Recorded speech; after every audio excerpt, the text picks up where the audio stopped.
Hi, this is Hosanna Rodriguez again, and I'd like to welcome you to the Beatrix Potter Tea Time Book Club Week 5.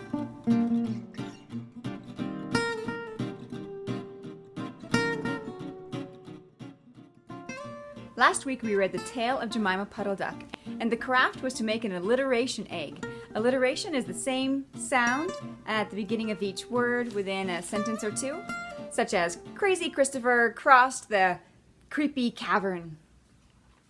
So the notebook activity was to make an egg with alliteration in it. Here's an example of Juliana's alliteration egg.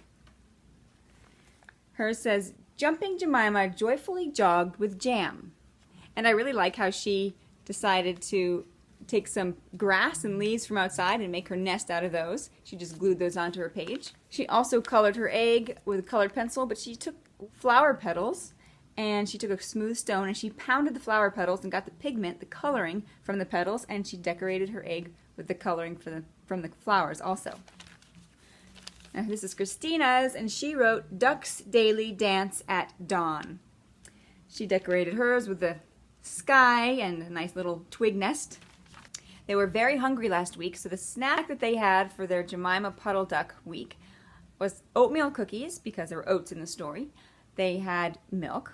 They had cheese and crackers, fresh fruit, and tea. We had a lot of fun on our YouTube live tea time last week for week 4, and there was a giveaway. So whoever shared their alliteration egg, the first one to share it, got a prize. And the winner was Aubrey from Castaic, California. During our tea time, we also shared a few little tea time etiquette tips.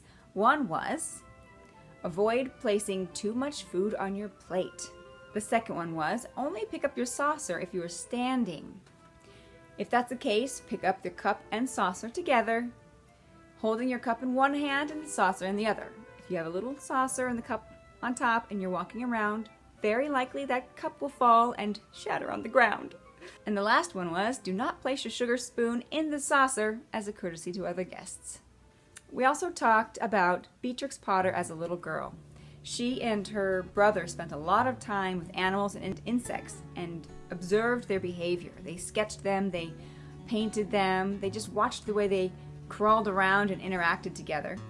And they even collected beetles, caterpillars, mice, lizards, and one time a bat. Beatrix Potter was a pretty good painter already by the age of 8.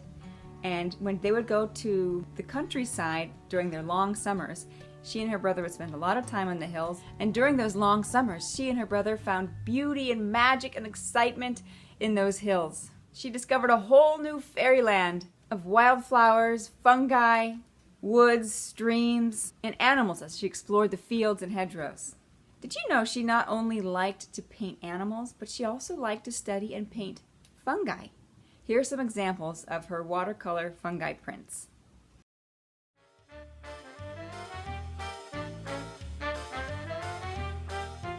Now this week, week 5, we are reading The Tale of the Flopsy Bunnies.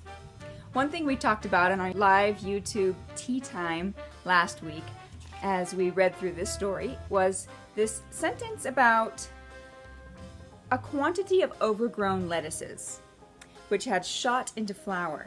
What that means, there's another term for that. It's also called bolting, flowering or bolting.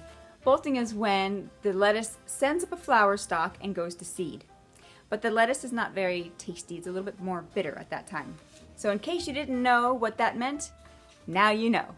Now let me show you a project we're working on. After making a large salad one day, we took the leaves off of the core and we kept the core with just a tiny bit of the white, and this was just no more than maybe half an inch above this bottom core. We put it in a jar of water, and look at these leaves. These were not here. It's been about a week, and the leaves are growing now. So we just change the water every couple days, every day or two. We actually have 2, one for each girl.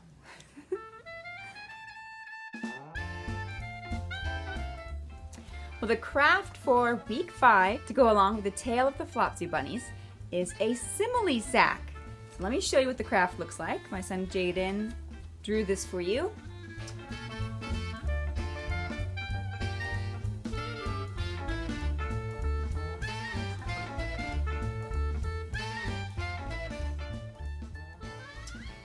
this is the sack that Mr. McGregor put the bunnies in. So what you'll do is you'll just cut along this whole double-sided sack here, and you'll glue this part to your notebook page, and then this will be the front, and it will actually open. So when you open it up, you'll have little animals and little vegetables. That comes along with the activity for this week. And in those, you can color them and you can add them into the inside of the sack. And in each of those, you can write a simile or a metaphor. Let me tell you what a simile and metaphor are. They are both comparisons. You can compare one thing with another, but the main difference is a simile has like or as, and the metaphor just says what it is. Here are some examples of similes from The Hobbit. The door opens to a hall that is like a tunnel. Smog makes noise like a hurricane. The Hobbit hole door is like a porthole. So it's two things that are not related, but you're comparing it and you get a good picture of what they're meaning by that. A metaphor, you could use Shakespeare's example, all the world's a stage. Well, he doesn't really think the world is a stage, but he's communicating the way he thinks it works by using that example of a stage. So what you can do is in those pictures, the bunnies and the vegetables, you can write your own similes, and you'll have your own sack of similes. And there are a lot of other fun things you can do for the tale of the Flopsy Bunnies. There are examples here in the Beatrix Potter Book Club Organizer. There's activities such as what's in the sack game, different things to do with the vegetables, sack hop race, make your own trash heap, and snack ideas. You can find the Beatrix Potter Book Club Organizer at letslearnkids.com. Now let's get to the fun facts, and this week the fun facts are about marrows. Marrows are summer squash and they're related to a zucchini. They grow as big as a watermelon, and they are yummy steamed or in stews. The snack we had this week was zucchini bread, veggie sticks, and tea. Now next week we're reading the tale of Tom Kitten. Don't miss our weekly live tea time on YouTube. Go to our Let's Learn Kids channel, and at 2 o'clock on Wednesdays, 2 o'clock p.m. Pacific Standard Time, you'll see a drop-down menu that says video. You just click on video, and at 2 o'clock it should show the option of live. And if you don't see us, wait a moment, because last week YouTube actually kicked us off. Everybody just jumped back on, so be patient if you don't see us at that moment. Also, if you want to jump in for the activities of the rest of this book club, go to the link in the video description and you can join us. And we will send you weekly activities. We're sharing all of our fun on Facebook and Instagram at Let's Learn Kids Book Clubs. That's all for now. See you next time!